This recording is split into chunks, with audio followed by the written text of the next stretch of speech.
Hi ಎಲ್ರಿಗೂ ನಮಸ್ಕಾರ ಸ್ನೇಹಿತರೆ, ನಾನು ನಿಮ್ಮ ಕ್ರಿಯೇಟಿವ್ ಕನ್ನಡಿಗ. ಸ್ನೇಹಿತರೆ, ಈ ಸೌಜನ್ಯ ಪರ ಹೋರಾಟದಲ್ಲಿ ನ್ಯಾಯ ಸಿಗಬೇಕು. ಆ ಹೆಣ್ಣು ಮಗಳನ್ನ ಅತ್ಯಾಚಾರ ಮಾಡಿ ಕೊಲೆ ಮಾಡಿದ ಆರೋಪಿಗಳು ಯಾರು ಅಂತ ಗೊತ್ತಾಗಬೇಕು, ಅವ್ರಿಗೆ ಶಿಕ್ಷೆ ಆಗಬೇಕು ಅಂತ ಪಣ ತೊಟ್ಟು ಮೊದಲಿಂದಲೂ ಕಠಿಣ ಹೋರಾಟ ಮಾಡ್ತಾ ಬರ್ತಿರೋರು ಒಂದ್ ಕಡೆ ಆದ್ರೆ, ಇನ್ನೊಂದ್ ಕಡೆ ಒಂದಷ್ಟು ಜನ ಪ್ರಚಾರದ ತೆವಲಿಗೆ ಹುಟ್ಟಿರೋ ವಂಕ್ ಮಕ್ಕಳು ಈ ಸೌಜನ್ಯ ಅನ್ನೋ ಹೆಸರನ್ನ ಕಾಂಟೆಂಟ್ ಮಾಡ್ಕೊಂಡು ಲೈಕ್ಸ್ ವ್ಯೂಸ್ ಫಾಲೋವರ್ಸ್ ಮಾಡ್ಕೊಳ್ಳೋಕೆ ನಿಂತ್ಬಿಟ್ಟವ್ರೆ. ನಾನು ಈ ವಿಡಿಯೋ ಮಾಡೋದ್ರ ಹಿಂದಿನ ಉದ್ದೇಶ ನಿಮ್ಗೆ ಗೊತ್ತಾಗಬೇಕು ಅಂದ್ರೆ ಅದನ್ನ ಕೊನೆಯಲ್ಲಿ ಹೇಳಿದೀನಿ, ಮಿಸ್ ಮಾಡದೆ ನೋಡಿ. ಗುರು ಜಾಸ್ತಿ ಕುಯ್ಬೇಡ, ಅದ್ಯಾರು ಹೇಳು ಗುರು, ಪ್ರಚಾರಕ್ಕೆ ಅಂತ ಸೌಜನ್ಯ ಹೆಸರನ್ನ ಬಳಸ್ತಿರೋ ಬೇವರ್ಸಿ ಅಂತ ಕೇಳ್ತೀರಾ? ಅವ್ರು ಬೇರೆ ಯಾರು ಅಲ್ಲ, ಇವ್ರೆ. ಹಾಯ್ ಎಲ್ಲ ನಮಸ್ಕಾರ, ನಾನು ಕಬ್ಜಾ ಶರಣು. ಹೇಗಿದ್ರೆ ಎಲ್ರು? IPL ಮುಗಿದ್ಮೇಲೆ ನೀವು ಚಾಲೆಂಜಸ್ ಕೊಡ್ತಿಲ್ಲ, ನಾನು ಕಂಪ್ಲೀಟ್ ಮಾಡ್ತಿಲ್ಲ, ಯಾಕೋ ಮಜಾನೇ ಬರ್ತಾ ಇಲ್ಲ. ಅದಕ್ಕೆ ಮಜಾ ಬರೋ ತರ ಏನಾದ್ರು ಚಾಲೆಂಜಸ್ ಕೊಡಿದೇವ್ರು, ನಾನು ಕಂಪ್ಲೀಟ್ ಮಾಡ್ತೀನಿ. ಈ ಕಬ್ಜಾ ಮಾತ್ ಕೊಟ್ರೆ ತಿಕ್ಕ ಕೊಟ್ಟಂಗೆ ಚಾಲೆಂಜ್ ನ ಕಂಪ್ಲೀಟ್ ಮಾಡೇ ಮಾಡ್ತಾನೆ. ನೋಡಿದ್ರಲ್ಲ, ಹಿಂಗೆ ಇಷ್ಟ ದಿನ RCB ಜರ್ಸಿ ಹಾಕೊಂಡು ಚಾಲೆಂಜ್ ಕೊಡಿ ಅಂತ ಚೆಂಗ್ಲಂಗ್ ಆಡ್ಕೊಂಡು ತಲೆ ಬೋಳಿಸ್ಕೊಳ್ಳೋದು, ಸಾವ್ಗೆ ಟ್ರಿಮ್ ಮಾಡ್ಕೊಳ್ಳೋದು, ತಲೆ ಕೆಟ್ಟಂಗೆ ಆಡೋದ್ ಮಾಡ್ತಿದ್ದ. IPL ಮುಗಿದ್ಮೇಲೆ ಕಂಟೆಂಟ್ ಇಲ್ದೆ ಮಂಕಾಗಿದ್ದವನು ಸೌಜನ್ಯ ಪ್ರಕರಣ ಟ್ರೆಂಡ್ ಆಗ್ತಿದ್ದಂಗೆ ಪಾದಯಾತ್ರೆ ಮಾಡ್ತೀನಿ ಅಂತ ಒಂದಷ್ಟು ಜನರನ್ನ ಜೊತೆಗೆ ಹಾಕೊಂಡು ಪಾದಯಾತ್ರೆನೂ ಶುರು ಮಾಡ್ಕೊಂಡ. ಒಳ್ಳೇದೇ ಅಲ್ವಾ? ಯಾರು ಮಾಡಿದ್ರೇನು, ಒಟ್ನಲ್ಲಿ ಸೌಜನ್ಯಳಿಗೆ ನ್ಯಾಯ ಸಿಗ್ಬೇಕು ಅಂತ ನಾವು ಸುಮ್ನಾಗಿದ್ವಿ. ಆದ್ರೆ ಈ ಕಬ್ಜಾ ಟೀಮ್ ಒಂದ್ ವಿಡಿಯೋ ಅಪ್ಲೋಡ್ ಮಾಡ್ತಾರೆ. ಏನಂತ? ನಮಸ್ಕಾರ ಎಲ್ರಿಗೂ, ನಾವು ಪಾದಯಾತ್ರೆ ಮಾಡ್ತಾ ಬೇಲೂರು ಯಾವ್ದೋ ಲೊಕೇಶನ್ ಹತ್ರ ಬಂದಿದೀವಿ. ಬಟ್ ನಮ್ ಜೊತೆ ಏನೋ ನಡೀತಾ ಇದೆ. ಯಾರು ವೆಹಿಕಲ್ಸ್ ಫಾಲೋ ಮಾಡ್ತಾ ಇದಾರೆ. ಒಂದು ಪೋಲೋ ಕಾರು, ಒಂದು ಬ್ರೀಜಾ ಕಾರು, ಒಂದು ಕ್ರೇಟಾ ಕಾರು, ಒಂದು ಡ್ಯೂಕ್ ಬೈಕ್, ಒಂದು MT ಬೈಕ್ ಫಾಲೋ ಮಾಡ್ತಾ ಇದಾರೆ, ಫೋನಲ್ಲಿ ಮಾತಾಡ್ತಿದ್ದಾರೆ. ಇನ್ನು ಮೇಲೆ ನಮ್ ಜೊತೆ ಏನಾಗುತ್ತೆ ಗೊತ್ತಿಲ್ಲ. ನಮ್ ಜೀವಕ್ಕೆ ಏನಾದ್ರೆ ಆದ್ರೆ ಇದಕ್ಕೆ ಕಾರಣ ನಮ್ ತಾಯಿ ಹೇಳ್ತೀನಿ, ಆ ನಕಲಿ ದೇವ ಮಾನವ. ನಾನು ಫಿಕ್ಸ್ ಆಗಿದ್ದೀನಿ ಗುರು. ಆ 1000 ಜನ ಪ್ರಾಣ ಏನು ಅಲ್ಲ, ಪ್ರಾಣ ಹೋದ್ರೂ ಪರವಾಗಿಲ್ಲ, ನಾವು ಪಾದಯಾತ್ರೆ ಮಾತ್ರ ಇರ್ಸಲ್ಲ. ಇದು ಸರಿಯಲ್ಲ, ಇದು ಖಚಿತ. ಅಭಿ ನಮಸ್ಕಾರ. ನಮ್ ಜೀವಕ್ಕೆ ಯಾರದೇ ಜೀವಕ್ಕೆ ಇಲ್ಲಿ ಏನೇ ಆದ್ರೂ ಕೂಡ ಆ ಮನುಷ್ಯನೇ ಕಾರಣನಾಗ್ತಾನೆ. ಇಲ್ಲಿರೋ ಪ್ರತಿಯೊಬ್ಬರದ್ದು ಜೀವನೇ. ಇವಾಗ ಮಹೇಶ್ ಶೆಟ್ಟಿ ತಿಮ್ಮರೋಡಿ ಅನ್ನೋರ್ ಜೊತೆಗೂ ಮಾತಾಡಿದೀವಿ. ಅವರು ಕೂಡ ಅಲ್ಲ ಕಣ್ಲಾ ಕಬ್ಜಾ ಸರಣು, ನಿನ್ನ ಅರ್ಧ ತಲೆ ಬೋಳ್ಸ್ಕೊಳ್ಳೋದ್ರಿಂದ ಹಿಡಿದು ನಿನ್ ಸಾವ್ಗೆನ ಟ್ರಿಮ್ ಮಾಡ್ಕೊಳ್ಳೋದೆಲ್ಲ ವಿಡಿಯೋ ಮಾಡ್ತೀಯಾ? ಅದ್ಯಾರೋ ನಿನ್ನ ಪೋಲೋ ಬ್ರೀಜಾ ಕ್ರೇಟಾ ಕಾರಲ್ಲಿ ಫಾಲೋ ಮಾಡ್ತಾವ್ರೆ ಅನ್ನೋದನ್ನ ಯಾಕೆ ವಿಡಿಯೋ ಮಾಡಿಲ್ಲ? ವಿಡಿಯೋ ಮಾಡ್ಬೇಕಿತ್ತು. ಆ ಗಾಡಿಗಳದ್ದು ನಂಬರ್ ಪ್ಲೇಟ್ ಕಾಣೋ ತರ ವಿಡಿಯೋ ಮಾಡಿ ಈ ವಿಡಿಯೋ ಹಾಕೋ ಬದಲು ಆ ವಿಡಿಯೋ ಹಾಕಿದಿದ್ರೆ ನಮ್ ಜನಗಳು ಸಹ ನೋಡಿರೋರು, ಹಂಗೆ ಪೊಲೀಸ್ ಅವ್ರಿಗೂ ಸಹ ಇನ್ಸ್ಟಾಗ್ರಾಮ್ ಅಲ್ಲಿ ಟ್ಯಾಗ್ ಮಾಡಿರೋರು. ಅದನ್ನ ಯಾಕೆ ನೀನ್ ಮಾಡ್ಲಿಲ್ಲ? ಅದ್ರಲ್ಲಿ ಬೇರೆ ಮಹೇಶ್ ಶೆಟ್ಟಿ ತಿಮ್ಮರೋಡಿ ಅವ್ರ ಜೊತೆ ಕಾಲಲ್ಲಿ ಮಾತಾಡಿದ್ವಿ ಅಂತ ಅವ್ರನ್ನೂ ಮಧ್ಯ ತರ್ತಾ ಇದ್ದೀರಾ. ಅಲ್ಲ ಕಣ್ರಲ್ಲೋ, 13 ವರ್ಷದಿಂದ ಅವ್ರ ವಿರುದ್ಧ ಕಠಿಣವಾಗಿ ಹೋರಾಟ ಮಾಡ್ತಿರೋರ್ದೇ ಏನು ಕಿತ್ಕೊಳಕಾಗಿಲ್ಲ ಅವರು. ಇನ್ನು ನೀವ್ ಯಾರು ಅಂತಾನೆ ಅವ್ರಿಗೆ ಗೊತ್ತಿಲ್ಲ ಅನ್ಸುತ್ತೆ. ನಿಮ್ಮನ್ನ ಅವರು ಪೋಲೋ ಬ್ರೀಜಾ ಕ್ರೇಟಾ KTM ಅಲ್ಲಿ ಬಂದು ಫಾಲೋ ಮಾಡ್ತಾರ? ನಿಮ್ಮಂತವ್ರು ಮಾಡೋ ಇಂತ ಚಿಂದಿಚೋರ್ ಕೆಲಸಗಳಿಂದ ನಿಷ್ಠೆಯಿಂದ ಹೋರಾಟ ಮಾಡ್ತಿರೋರ್ ಮೇಲೂ ನಮ್ ಜನ ಅನುಮಾನ ಪಡೋ ತರ ಆಗ್ಬಿಟ್ಟಿದೆ. ಸ್ನೇಹಿತರೆ, ಈ ನನ್ನ ಮಕ್ಕಳು ಪಾದಯಾತ್ರೆ ಮಾಡ್ತವ್ರೆ ಅನ್ನೋದೇ ಆದ್ರೆ, ಇವ್ರು ಪಾದಯಾತ್ರೆ ಮಾಡ್ತಿರೋದು ಸೌಜನ್ಯಳಿಗೆ ನ್ಯಾಯ ಸಿಗ್ಬೇಕು ಅಂತ ಅಲ್ಲ, ಇವ್ರಿಗೆ ಲೈಕ್ಸ್ ವ್ಯೂಸ್ ಫಾಲೋವರ್ಸ್ ಸಿಗ್ಬೇಕು ಅಂತ. ಎಲ್ಲಿಂದ ಬರ್ತಿರೋ ನೀವೆಲ್ಲ? ಸ್ನೇಹಿತರೆ, ಈ ಕಬ್ಜಾ ಟೀಮ್ದು ಈ ವಿಡಿಯೋ ವೈರಲ್ ಆಗ್ತಿದ್ದಂಗೆ ಈ ವಿಡಿಯೋನ ನಾನು ಇನ್ಸ್ಟಾಗ್ರಾಮ್ ಅಲ್ಲಿ ಅಪ್ಲೋಡ್ ಮಾಡ್ತೀನಿ. ನಾನಲ್ದೆ ಸೌಜನ್ಯ ಹೋರಾಟಕ್ಕೆ ಮೊದಲಿಂದಲೂ ಬೆಂಬಲ ನೀಡ್ತಾ ಬರ್ತಿರೋ ಮೈ ನೇಮ್ ಇಸ್ JP ಅನ್ನೋರು ಸಹ ಒಂದು ವಿಡಿಯೋ ಹಾಕ್ತಾರೆ. ಪುಣ್ಯಕ್ಷೇತ್ರಕ್ಕೆ ನಮ್ಮ ಆತ್ಮೀಯರೊಬ್ರು ಪಾದಯಾತ್ರೆ ಮಾಡ್ತಿದ್ದಾರೆ, ಕಾರಣ ಸೌಜನ್ಯಳಿಗೆ ನ್ಯಾಯ ಸಿಗಬೇಕು ಅಂತ. ಸೊ ಇವತ್ತು ಡೇಟ್ ನೋಡ್ಕೊಳ್ಳಿ, 10:50 ಆಗಿದೆ, ನೈಟು 15ನೇ ತಾರೀಕು ಈ ವಿಡಿಯೋ ಮಾಡಿ ಇಟ್ಕೊಂಡಿದ್ದೀನಿ. ಸೊ ಸೌಜನ್ಯ ವಿಚಾರವಾಗಿ ಹೋಗ್ತಿರ್ತಕ್ಕಂಥ ವ್ಯಕ್ತಿ ಅರ್ಧ ದಾರಿಗೆ ಸ್ಟಾಪ್ ಮಾಡಿ ನಂತರ ದೊಡ್ಡವರಿಂದ ನನಗೆ ಥ್ರೆಟ್ ಕಾಲ್ಸ್ ಬಂತು, ಈ ತರ ಒಂದು ಐಡಿಯಾ ಪ್ಲಾನ್ ಮಾಡ್ಕೊಂಡು ಹೋಗಿದ್ದಾರೆ. ಸೊ ಇದೇನಾದ್ರೂ ಈಗ ಅಪ್ಲೋಡ್ ಮಾಡಲ್ಲ, ಆ ತರ ಆಗುತ್ತೆ ಅಂತ ನನಗೆ ಬಂದಿರೋ ಮಾಹಿತಿ. ಸೌಜನ್ಯ ವಿಚಾರವಾಗಿ ಒಂದು ವೇಳೆ ಈ ತರ ಸುಳ್ಳುಗಳನ್ನ ಹೇಳ್ತಾ ಇದ್ರೆ ಒಳ್ಳೇದಾಗಲ್ಲ, ನಿಜ ಒಳ್ಳೇದಾಗಲ್ಲ. ದೊಡ್ಡವರಿಂದ ಥ್ರೆಟ್ ಕಾಲ್ಸ್ ಬಂದಿರೋದೇ ಆದ್ರೆ ನೋಡ, ಇವತ್ತು 15ನೇ ತಾರೀಕು ಈ ವಿಡಿಯೋ ಮಾಡ್ಕೊಂಡು ಇಟ್ಟಿರ್ತೀನಿ ನಾನು. ನೋಡಿದ್ರಲ್ಲ, ಇವರು ಪಾದಯಾತ್ರೆ ಮಾಡೋಕ್ಕೂ ಮುಂಚೆನೆ ಇವ್ರು ಮಾಡ್ಕೊಂಡಿದ್ದಂತ ಸ್ಕ್ರಿಪ್ಟ್ ಲೀಕ್ ಆಗಿತ್ತು. ಅದು ಪೋಲೋ ಬ್ರೀಜಾ ಕ್ರೇಟಾ ಕಾರಲ್ಲಿ ಫಾಲೋ ಮಾಡ್ತಿದ್ರು ಅಂತ ಸುಳ್ಳು ಹೇಳೋ ಮುಖಾಂತರ ನಮ್ ಜನಕ್ಕೂ ಅನುಮಾನ ಪಡೋ ತರ ಮಾಡಿ ಎಲ್ರು ಕಬ್ಜುನ್ ಮುಖಕ್ಕೆ ಉಗಿಯೋಕೆ ಶುರು ಮಾಡಿದ್ರು. ಇಷ್ಟೆಲ್ಲ ಆದ್ಮೇಲೆ ಪಾದಯಾತ್ರೆನ ಅರ್ಧಕ್ಕೆ ನಿಲ್ಸಿದ್ರೆ ಸರಿ ಹೋಗಲ್ಲ ಅಲ್ವಾ? ಅದಕ್ಕೆ ಹಂಗೋ ಹಿಂಗೋ ಪಾದಯಾತ್ರೆ ಮಾಡ್ಕೊಂಡು ಕಬ್ಜಾ ಟೀಮು ಹೋದ್ರು. ಆದ್ರೆ ಅಲ್ಲಿ ನಡೆದದೇನೋ ನಮ್ ಕಬ್ಜಾನೇ ಹೇಳ್ತಾನೆ ನೋಡಿ. ನಾವು ಶಾಂತಿ ರೀತಿಯಿಂದ ನಾವು ಪಾದಯಾತ್ರೆ ಮಾಡ್ಕೊಂಡ್ ಬಂದಿದ್ವಿ, ಯಾವುದೇ ಪ್ರತಿಭಟನೆ ಮಾಡ್ತಿಲ್ಲ, ಯಾವುದೇ ಗಲಭೆ ಮಾಡ್ತಿಲ್ಲ, ಸರಿನಾ? ನಾವು ಒಂದು ವಿಡಿಯೋನ ಮಾಡಿದ್ವಿ, ಈ ತರ ಫಾಲೋ ಮಾಡ್ತಿದ್ದಾರೆ ಅಂತೇಳಿ. ಅದು ನಾವು ಯಾರಿಗೆ ನಾವು ಸ್ಪಷ್ಟನೆ ಕೊಡ್ಬೇಕು, ಅವ್ರಿಗೆ ಕೊಡ್ತೀವಿ. ಕೊಡ್ಲೇಬೇಕು ಕಲ ಕಬ್ಜಾ, ಕೊಡ್ಲೇಬೇಕು. ಅದ್ಯಾರು ನಿನ್ನ ಮತ್ತೆ ನಿನ್ನ ಗ್ಯಾಂಗ್ ನ ಪೋಲೋ ಬ್ರೀಜಾ ಕ್ರೇಟಾ ಕಾರಲ್ಲಿ ಫಾಲೋ ಮಾಡ್ತಿದ್ರು ಅನ್ನೋದಕ್ಕೆ ಪ್ರೂಫ್ ಕೊಡ್ಲೇಬೇಕು. ಇಲ್ವಾ ನೀನ್ ಮಾಡಿದ್ದು ನಾಟಕ ಅಂತ ಆಲ್ರೆಡಿ ಗೊತ್ತಾಗಿದೆ, ಅದು ಪಕ್ಕ ಅನ್ನೋದು ಕನ್ಫರ್ಮ್ ಆಗ್ಬಿಡುತ್ತೆ ಅಷ್ಟೇ. ಬಟ್ ಇಲ್ಲಿ ಬಂದ ಮೇಲೆ ನಮಗೆ ನೀವು ಯಾರಿಗೆ ಹೇಳಿದ್ರೆ ನಕಲಿ ದೇವಮಾನವ ಅಂತ ಯಾರಿಗೆ ಹೇಳಿದೀರಾ ಅಂತ ಇವ್ರಿಗೆ ಹೇಳಿಲ್ಲ ಅಂತ ಹೇಳು ಅಂತಿದ್ದಾರೆ. ಬಟ್ ನಾವು ಅದಕ್ಕೆ ನಾವು ಉತ್ತರ ಕೊಡಲ್ಲ, ಯಾಕಂದ್ರೆ ನಾವು ಅವ್ರಿಗೆ ಹೇಳಿದ್ದು ಅಂತ ನಾವು ಹೇಳಿಲ್ಲ. ಅದನ್ನ ಮತ್ತೆ ಪದೇ ಪದೇ ಸ್ಪಷ್ಟನೆ ಕೊಡ್ತಾ ಇದ್ದೀನಿ. ನಮ್ಗೆ ಧರ್ಮಸ್ಥಳಕ್ಕೆ ಎಂಟ್ರಿ ಕೊಡ್ತಾ ಇಲ್ಲ, ದೇವ್ರ ದರ್ಶನ ಮಾಡಕ್ ಬಿಡ್ತಾ ಇಲ್ಲ. ನಾವು ಹೇಳಿಲ್ಲ, ಯಾರಿಗೂ ಹೇಳಿಲ್ಲ. ನಾನು ಈ ವ್ಯಕ್ತಿಗೆ ಹೇಳಿದ್ದೆ ಅಂತಂದಿದ್ರೆ ಕೇಳಿ. ಅಯ್ಯಯ್ಯೋ, ಏನ್ ಗುರು ಇದು? ಹೇಳಿಲ್ಲ, ಯಾರಿಗೂ ಹೇಳಿಲ್ಲ. ಅಲ್ಲ ಕಣ್ಲ ಕಬ್ಜಾ, ವಿಡಿಯೋದಲ್ಲಿ ನೋಡಿದ್ರೆ ನಮ್ಗೇನಾದ್ರು ಆದ್ರೆ ನಕಲಿ ದೇವಮಾನವನೇ ಕಾರಣ ಅಂತ ರೊಚ್ಚಿಗೆ ಹೇಳ್ಬಿಟ್ಟು ಇವಾಗ ನೋಡಿದ್ರೆ ನಾವ್ ಹೇಳಿಲ್ಲ, ಯಾರಿಗೂ ಹೇಳಿಲ್ಲ ಅಂತ ಎರಡೆರಡು ಮಾತಾಡ್ತಿದ್ಯಲ್ಲ ಮುದೇವಿ. ಇನ್ನೊಂದೇನ್ ಗೊತ್ತೇನಲ್ಲ ಕಬ್ಜಾ, ಅಲ್ಲಿ ನಿನ್ನ ಅಡ್ಡಗಟ್ಟಿ ನಿಲ್ಸಿದ್ದು ಧರ್ಮಸ್ಥಳ ಗ್ರಾಮಸ್ಥರಲ್ಲ, ಹೇಳ್ಕೊಳಕ್ಕೆ ಮಾತ್ರ ಅವರು ಗ್ರಾಮಸ್ಥರು ಅಷ್ಟೇ. ಆದ್ರೆ ಅವರೆಲ್ಲ ತಗಡೆ ಅಂಡ್ ಗ್ಯಾಂಗ್ ನ ಸದಸ್ಯರು. ಆಮೇಲೆ ಇನ್ನೊಂದು, ಅವ್ರು ಯಾರಿಗೆ ಹೇಳಿದ್ದು ಅಂತ ಕೇಳ್ಬೇಕಾದ್ರೆ ಹೇಳ್ಬೇಕಿತ್ತು ಅಲ್ಲಿರೋ ಧರ್ಮಾಧಿಕಾರಿಗಳಿಗೆ ವಿಡಿಯೋದಲ್ಲೇನೆ ಹೇಳಿದ್ದು ಅಂತ. ಯಾಕೆ ಕಾಲಲ್ಲಿ ಒಬ್ಬ ಕ್ರಿಯೇಟರ್ ಜೊತೆ ಮಾತಾಡ್ಬೇಕಾದ್ರೆ ನೀನೇ ಹೇಳಿಲ್ವಾ? ಸತ್ರೆ ಅದಕ್ಕೆ ಕಾರಣ ಧರ್ಮಾಧಿಕಾರಿನ? ಹೌದು. ಹೌದಾ? ಹೌದು. ನೀವು ಸತ್ರೆ ಧರ್ಮಾಧಿಕಾರನೇ ಕಾರಣ? ಹೌದು. ನೋಡ್ದಾ, ಇಲ್ಲಿ ನೀವು ಸತ್ರೆ ಧರ್ಮಾಧಿಕಾರಿನೇ ಕಾರಣನ ಅಂತ ಕೇಳಿದ್ರೆ ಹೌದು ಹೌದು ಅಂತೀಯ. ಅಲ್ಲಿ ಅವರು ಯಾರ್ಗೆ ಹೇಳಿದ್ದು ಹೇಳು ಅಂದ್ರೆ ನಾನು ಯಾರಿಗೂ ಹೇಳಿಲ್ಲ, ಯಾರ ಹೆಸರು ಹಿಡ್ಕೊಂಡು ಹೇಳೇ ಇಲ್ಲ ಅಂತೀಯಲ್ಲ, ಯಾಕೆ? ಅಲ್ಲ ಕಣ್ಲಲ್ಲೋ ಕಬ್ಜಾ, ಈ ವಿಡಿಯೋ ಮಾಡ್ಬೇಕಾದ್ರೆ ನೀನ್ ಹೇಳಿದ್ದು ಅಲ್ಲಿರೋ ಧರ್ಮಾಧಿಕಾರಿಗೇನೆ ಅಂತ ನೋಡಿರೋ ಎಲ್ರಿಗೂ ಗೊತ್ತು, ಹೇಳಿರೋ ನಿಂಗೂ ಗೊತ್ತು. ಆದ್ರೂ ಅಲ್ಲಿರೋ ನನ್ನ ಮಕ್ಕಳು ಅಷ್ಟೆಲ್ಲ ಕೇಳ್ಬೇಕಾದ್ರೆ ಹೇಳ್ಬಿಟ್ಟಿದ್ರೆ ಏನಾಗ್ತಿತ್ತು? ಏನ್ ನಿನ್ನ ಅಷ್ಟು ಜನರ ಮಧ್ಯೆ ಹೊಡೆದ್ ಬಿಡ್ತಿದ್ರಾ? ಇಲ್ಲ, ಅಥವಾ ಹಿಂಗ್ ಹೇಳ್ತಿದ್ಯಲ್ಲ ಅಂತ ನಿನ್ನ ಅವರು ಅಷ್ಟು ಪಬ್ಲಿಕ್ ಮುಂದೆ ಕೊಂದ್ ಬಿಡ್ತಿದ್ರು ಅನ್ನೋ ಭಯ ನಿಂಗೆ ಇಲ್ಲ ಅಲ್ವಾ? ನೀನೇ ಹೇಳಿದ್ಯಾ ನೋಡು. ನಾನು ಫಿಕ್ಸ್ ಆಗಿದ್ದೀನಿ ಗುರು. ಆ 1000 ಜನ ಪ್ರಾಣ ಎದುರುಗಡೆ ಪ್ರಾಣ ಏನೂ ಅಲ್ಲ.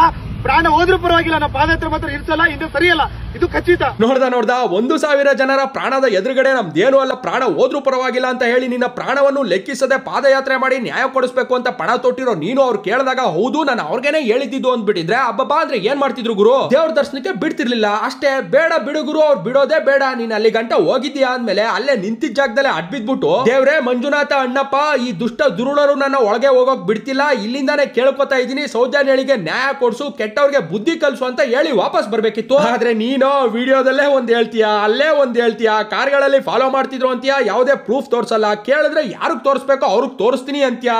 ಏನಿದೆಲ್ಲ? ಅದಲ್ದೆ ಇನ್ನೊಂದ್ ಕಡೆ ಅದೇ ವಿಡಿಯೋದಲ್ಲಿ ನಮ್ ಜೀವಕ್ಕೆ ಯಾರದೇ ಜೀವಕ್ಕೆ ಇಲ್ಲಿ ಏನೇ ಆದ್ರೂ ಕೂಡ ಆ ಮನುಷ್ಯನೇ ಕಾರಣನಾಗ್ತಾನೆ.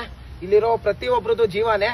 ಇವಾಗ ಮಹೇಶ್ ಶೆಟ್ಟಿ ತಿಮ್ರೋಡಿ ಅಣ್ಣವ್ರ ಜೊತೆಗೂ ಮಾತಾಡಿದೀವಿ, ಅವರು ಕೂಡ ಧೈರ್ಯ ತುಂಬಿದ್ದಾರೆ. ಎಲ್ಲಿ ಸ್ವಾಮಿ ಎಲ್ಲಿ? ನೀವು ಇಷ್ಟೆಲ್ಲ ಮಾಡ್ತಿದ್ರು, ಯಾರು ಸಹ ನಿಮ್ ಸಪೋರ್ಟ್ ಬರ್ಲಿಲ್ಲ, ನಿಮ್ಮನ್ನ ಒಳಗಡೆ ಬಿಡದೆ ಇರೋದಕ್ಕೆ ಯಾವುದೇ ಪ್ರತಿಕ್ರಿಯೆ ನೀಡ್ಲಿಲ್ಲ, ಇನ್ಸ್ಟಾಗ್ರಾಮ್ ಅಲ್ಲಿ ಒಂದು ಸ್ಟೋರಿ ಪೋಸ್ಟ್ ಸಹ ಹಾಕಿಲ್ಲ. ಅದಲ್ದೆ ಮಹೇಶ್ ಶೆಟ್ಟಿ ತಿಮ್ಮರೋಡಿ ಅವರು ನಿಮ್ ಜೊತೆ ಕಾಲಲ್ಲಿ ಮಾತಾಡಿ ಧೈರ್ಯ ತುಂಬವ್ರೆ ಅಂದ್ಮೇಲೆ ಇಷ್ಟೆಲ್ಲ ಆದಾಗ ಅಟ್ಲೀಸ್ಟ್ ನಿಮ್ಮನ್ನ ಅವರು ಮನೆಗೆ ಕರ್ಸಿ ಆದ್ರೂ ಮಾತಾಡ್ಸ್ಬೇಕಿತ್ತು ಅಲ್ವಾ? ಅದನ್ನ ಯಾಕೆ ಮಾಡಿಲ್ಲ?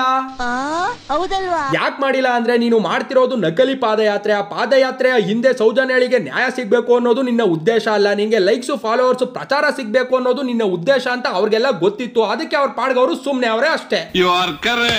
ಆಮೇಲೆ ಇನ್ನೊಂದೇನ್ ಗೊತ್ತಾ ಸ್ನೇಹಿತರೆ, ನಾವು ಧರ್ಮಸ್ಥಳ ಗ್ರಾಮಸ್ಥರು ಅಂತ ಅಲ್ಲಿ ಅಡ್ಡಾಕೊಂಡು ನಿಂತಿದ್ರಲ್ಲ ತಗಡೆ ಗ್ಯಾಂಗ್ ನ ಸದಸ್ಯರು, ಅವರು ಇವಾಗಿಂದ ಅಂತ ಅಲ್ಲ ಮೊದ್ಲಿಂದಾನು ಸೌಜನ್ಯ ಪರ ಹೋರಾಟಗಾರರನ್ನ ಮತ್ತೆ ಸೌಜನ್ಯಳ ಫೋಟೋವನ್ನ ತಕೊಂಡೋದ್ರೆ ಒಳಗಡೆ ಬಿಡಲ್ಲ, ತಡೆದು ನಿಲ್ಲಿಸ್ತಾರೆ, ಗಲಾಟೆ ಮಾಡ್ತಾರೆ, ದೊಂಬಿ ಎಬ್ಬಿಸ್ತಾರೆ. ಇದು ದೊಡ್ಡ ದೊಡ್ಡ ಹೋರಾಟಗಾರರಿಗೆ ಗೊತ್ತು. ಅದಕ್ಕೆ ಯಾವುದೇ ದೊಡ್ಡ ಹೋರಾಟಗಾರರು ಸಹ ಅಲ್ಲಿಗೆ ಹೋಗಲ್ಲ. ಇದು ಈ ಕಬ್ಜುನ್ಗೂ ಗೊತ್ತಿತ್ತು ಅನ್ಸುತ್ತೆ. ಅದು ಗೊತ್ತಿದ್ದು ಸಹ ಅವನು ಅಲ್ಲಿಗೆ ಹೋಗ್ತಾನೆ, ಗಲಾಟೆ ಮಾಡ್ಕೊಳ್ಳೋ ತರ ಮಾಡ್ಕೊಂಡು ವಾಪಸ್ ಬರ್ತಾನೆ. ಅಂದ್ರೆ ಸಿಂಪಲ್ ಆಗಿ ತಿಳ್ಕೊಳ್ಳಿ, ಪ್ರಚಾರ ತಕೊಳ್ಳೋ ಕಾರ್ಯಕ್ರಮ ಸಕ್ಸಸ್ ಆಯ್ತು ಅಂತ.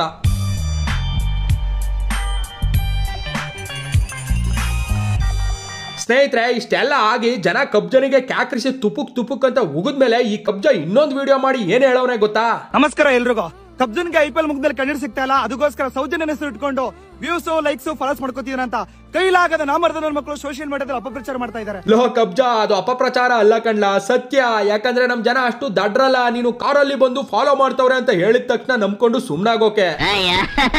ಆಮೇಲೆ ಇನ್ನೊಂದು, IPL ಟೈಮ್ ಅಲ್ಲಿ ನೀನು ಬರೀ 5 ದಿನಕ್ಕೆ 251 ಕಿಲೋಮೀಟರ್ ಬೆಂಗಳೂರಿಂದ ತಿರುಪತಿಗೆ ಪಾದಯಾತ್ರೆ ಮಾಡ್ಕೊಂಡು ಹೋದೆ ಅಂದಾಗ್ಲೇ ನಮ್ ಜನಕ್ಕೆ ಒಂದ್ ಕಡೆ ಅನುಮಾನ ಬಂದಿತ್ತು, ಹೋಗ್ಲಿ ಬಿಡು ಅಂತ ಸುಮ್ನಾಗಿದ್ರು. ಆದ್ರೆ ಬೆಂಗಳೂರಿಂದ ಧರ್ಮಸ್ಥಳಕ್ಕೆ 294 ಕಿಲೋಮೀಟರ್ ಬರೀ 6 ದಿನಕ್ಕೆ ನೀನು ಮತ್ತೆ ನಿನ್ನ ಗ್ಯಾಂಗ್ ಹೋಗ್ತೀರಾ ಅಂದ್ರೆ ಅದು ಸಾಧ್ಯನಾ?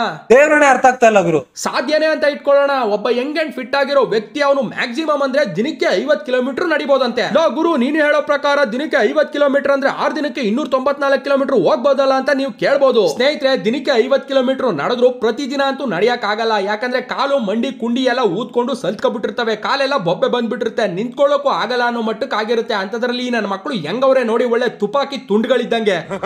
ನಿಜವಾಗ್ಲೂ ಇವರು ದಿನಕ್ಕೆ 50 ಕಿಲೋಮೀಟರ್ ನಡ್ಕೊಂಡು 6 ದಿನಕ್ಕೆ ಧರ್ಮಸ್ಥಳ ರೀಚ್ ಆಗ್ತಾರೆ ಅನ್ನೋದೇ ಆಗಿದ್ರೆ ಇವರು ಇಷ್ಟು ಫಿಟ್ ಅಂಡ್ ಫೈನ್ ಆಗಿ ಒಳ್ಳೆ ಗರುಡ್ಗಂಬಗಳ ತರ ನಿಂತ್ಕೊಳ್ಳೋಕೆ, ಅಲ್ಲೆಲ್ಲ ಅಷ್ಟೆಲ್ಲ ಜೋರಾಗಿ ಓಡಾಡ್ಕೊಂಡು ಅವ್ರ ಜೊತೆ ವಾಗ್ವಾದ ಮಾಡೋಕೆ ಆಗ್ತಿತ್ತಾ?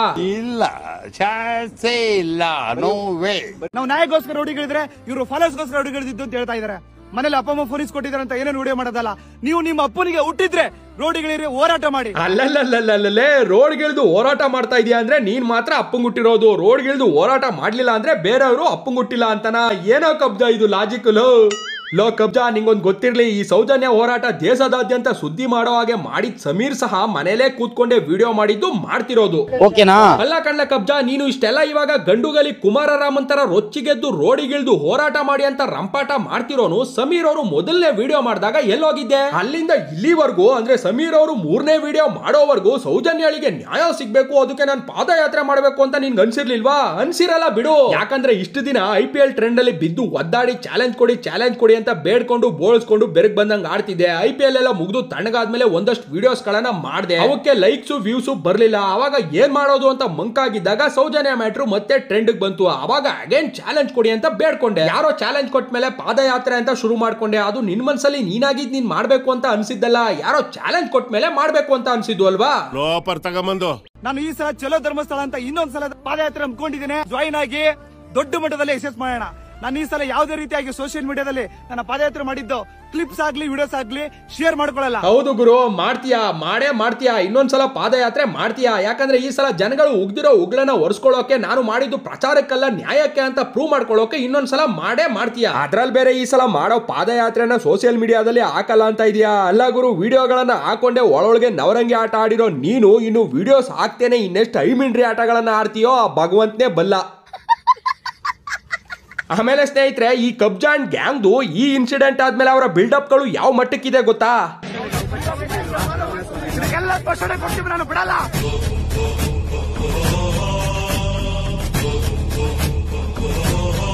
ಅಕ್ಕತ್ತಾಗಿ ಇವಾಗ ಆಟ ಶುರುವಂತೆ. ಹಂಗಾದ್ರೆ 13 ವರ್ಷದಿಂದ ಹೋರಾಟ ಮಾಡ್ಕೊಂಡ್ ಬಂದಿರೋ ಮಹೇಶ್ ಅಣ್ಣ ಆಗ್ಲಿ ಗಿರೀಶ್ ಸರ್ ಆಗ್ಲಿ ಏನ್ ಇಷ್ಟ ದಿನ ಹೋರಾಟ ಮಾಡೋ ಬದಲು ಕೋಲಾಟ ಮಾಡ್ಕೊಂಡ್ ಬಂದ್ರಾ?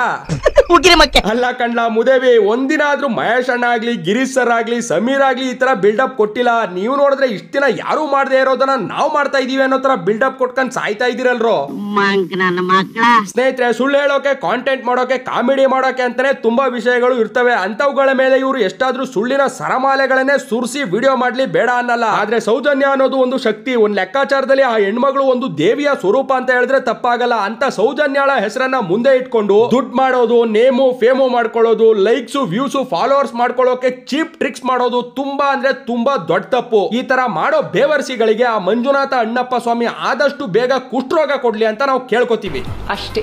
ಇವಾಗ ಒಂದಷ್ಟು ಜನ ಕಮೆಂಟ್ ಆಗ್ತೀರಾ, ನೆಗೆಟಿವ್ ಪಾಸಿಟಿವ್, ಅವನಲ್ಲಿ ಹೋಗಿ ಪಾದಯಾತ್ರೆ ಮಾಡ್ಕೊಂಡು ಅಷ್ಟೆಲ್ಲ ಮಾಡ್ತಾವನೆ, ನೀನೇನ್ ಮಾಡ್ತಾ ಇದೀಯ ಮನೇಲಿ ಕೂತ್ಕೊಂಡು ಅಂತ. ಅಯ್ಯೋ ಚಕ್ಲಿ ನಿಪ್ಪಟ್ ಕೋಡ್ಬಳೆ ನನ್ ಮಕ್ಳ, ನಾವು ಬೀದಿಗಿಳಿದು ಹೋರಾಟ ಪಾದಯಾತ್ರೆ ಮಾಡದೇ ಇರ್ಬೋದು, ಆದ್ರೆ ನಮ್ ಕೈಲಿ ಎಷ್ಟಾಗುತ್ತೋ ಅಷ್ಟು ಈ ಹೋರಾಟಕ್ಕೆ ಬೆಂಬಲ ಕೊಟ್ಟಿದೀವಿ, ಮುಂದೆ ಸಹ ಕೊಡ್ತೀವಿ. ಆದ್ರೆ ಈ ನನ್ನ ಮಕ್ಕಳ ತರ ಸೌಜನ್ಯ ಅನ್ನೋ ಹೆಸರನ್ನ ಬಳಸ್ಕೊಂಡು ಲೈಕ್ಸ್ ವ್ಯೂಸ್ ಫಾಲೋವರ್ಸ್ ತಕೊಳ್ಳೋ ಮನಸ್ಥಿತಿ ನಮ್ದಲ್ಲ. ಹಂಗೇನಾದ್ರೂ ನಾನು ಲೈಕ್ಸ್ ವ್ಯೂಸ್ ಜಾಸ್ತಿ ಬರ್ಲಿ ಅಂತ ಸೌಜನ್ಯ ಪ್ರಕರಣದ ವಿಡಿಯೋ ಮಾಡೋದೇ ಆಗಿದ್ರೆ ದಿನಕ್ಕೊಂದು ವಿಡಿಯೋಸ್ ಮಾಡಿ ಅಪ್ಲೋಡ್ ಮಾಡ್ತಿದ್ದೆ. ಯಾಕಂದ್ರೆ ಸೌಜನ್ಯ ಅನ್ನೋ ಟಾಪಿಕ್ ಮೇಲೆ ವಿಡಿಯೋ ಮಾಡಿದ್ರೆ ಒಳ್ಳೆ ವ್ಯೂಸ್ ಅಂತೂ ಬಂದೇ ಬರುತ್ತೆ. ಅದು ಆ ಹೆಸರಿಗಿರೋ ಒಂದು ಶಕ್ತಿ. ಬಟ್ ನಾವ್ ಹಂಗ್ ಮಾಡಲ್ಲ. ಯಾವಾಗ ಯಾವ ರೀತಿ ಜನರಿಗೆ ಏನ್ ತಲುಪಿಸಬೇಕೋ ಅದನ್ನ ತಲುಪಿಸ್ತೀವಿ, ಸುಮ್ನೆ ಆಗ್ತೀವಿ ಅಷ್ಟೇ. ಇನ್ನೊಂದ್ ಏನಂದ್ರೆ ಸ್ನೇಹಿತರೆ, ಈ ತರ ಚಿಂದಿಚೋರು ಹಂದಿ ನನ್ ಮಕ್ಕಳು ಮಾಡೋ ಮಿಂಡ್ರಿ ಕೆಲಸಗಳಿಂದ ನಿಷ್ಠೆಯಿಂದ ಹೋರಾಟ ಮಾಡ್ತಾ ಬರ್ತಿರೋರ್ ಮೇಲೂ ನಮ್ ಜನ ಅನುಮಾನ ಪಡೋ ತರ ಆಗ್ಬಿಡುತ್ತಲ್ಲ ಅಂತ ನಮ್ಗೆ ಬೇಜಾರಾಗುತ್ತೆ. ಹಂಗಾಗೋಕೆ ಆ ಸೌಜನ್ಯ ಅನ್ನೋ ಶಕ್ತಿ ಬಿಡಲ್ಲ. ಆದ್ರೆ ನೀವುಗಳು ಈ ತರ ನಕಲಿ ತುಕಾಲಿ ಕಾಲಿ ಪೋಲಿ ಹೋರಾಟಗಾರರನ್ನ ನಂಬೇಡಿ, ಅವ್ರಿಗೆ ಸಪೋರ್ಟ್ ಮಾಡಬೇಡಿ ಅಂತ ಹೇಳ್ತಾ ಈ ವಿಡಿಯೋನ ಮುಗಿಸ್ತಾ ಇದೀನಿ. ಸ್ನೇಹಿತರೆ, ಈ ವಿಡಿಯೋ ಇಲ್ಲಿಗೆ ಮುಕ್ತಾಯವಾಯ್ತು. ನಿಮ್ಮ ಭೇಟಿ ಮುಂದಿನ ವಿಡಿಯೋದಲ್ಲಿ ಅಂತ ಹೇಳ್ತಾ ಈ ವಿಡಿಯೋನ ಮುಗಿಸ್ತಾ ಇದೀನಿ. ಅದಕ್ಕೂ ಮೊದಲು ನಾವು ಯಾವಾಗ್ಲೂ ಕೊನೆಯಲ್ಲಿ ಹೇಳೋದನ್ನ ಹೇಳಲೇಬೇಕು ಅಲ್ವಾ? ನನ್ನ ವಿಡಿಯೋ ನೋಡಿ ಉರ್ಕೊಂಡು ಬಂದು ಕಮೆಂಟ್ ಅಲ್ಲಿ ಕಕ್ಕ ಮಾಡಿದ್ರೆ ನನ್ನ ಈ ವಿಡಿಯೋ ಸ್ವಲ್ಪ ಆದ್ರೂ ಇಷ್ಟ ಆದ್ರೆ ಲೈಕ್ ಮಾಡಿ, ಶೇರ್ ಮಾಡಿ, ಕಮೆಂಟ್ ಮಾಡಿ. ಹಾಗೆ ನಮ್ಮ ಕ್ರಿಯೇಟಿವ್ ಕನ್ನಡಿಗ ಯೂಟ್ಯೂಬ್ ಚಾನಲ್ಗೆ ಸಬ್ಸ್ಕ್ರೈಬ್ ಆಗಿ ಪಕ್ಕದಲ್ಲಿರೋ ಬೆಲ್ ಐಕಾನ್ ಕ್ಲಿಕ್ ಮಾಡಿ. ಅದನ್ನ ಕ್ಲಿಕ್ ಮಾಡೋದ್ರಿಂದ ನಾವು ಪೋಸ್ಟ್ ಮಾಡೋ ಪ್ರತಿ ಒಂದು ವಿಡಿಯೋ ನೋಟಿಫಿಕೇಶನ್ ಕೂಡ ನಿಮ್ಮ ಮೊಬೈಲ್ಗೆ ಡೈರೆಕ್ಟ್ ಆಗಿ ಬರುತ್ತೆ. ಧನ್ಯವಾದಗಳು. ಜನರಿಂದ ನನ್ನ ಮೇಲೆ ಬಂದೆ, ಜನರನ್ನೇ ನನ್ನ ದೇವರೆಂದೇ.